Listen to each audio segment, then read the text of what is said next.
in Downers Grove with the Blueprint News Network. Hi, Yoldi!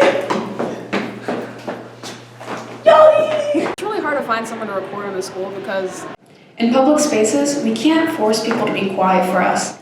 And a lot of the time, we're left wandering and scattered, trying to find a place that will tolerate us or a place that we can tolerate without much noise. are you a newspaper? Because you got an issue with you every day. Do you think this is funny? We're not trying to be rude or snappy, but it gets to the point where you just need one more clip and you can't get rid of any background noise.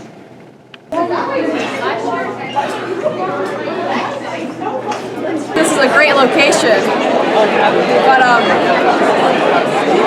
it's really hard to get reservations here in the Commons. And usually, I'd be able to record in there, where there's peace and quiet and awesomeness, and I can do whatever I want, but it's only one at a time. But when I'm out here, I have to deal with these people. That are fine. It's for TikTok. Oh my gosh. Wait, we all do this.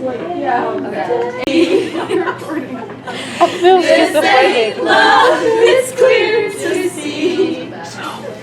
But darling, stay with me. Why do zombies read the newspaper? For the headlines. Did you actually think that was funny, or? And it's just a really tough life out here, because if I can't record my videos at school, where else am I supposed to record them? Why can't you just record in here? Well, where's the fun in that?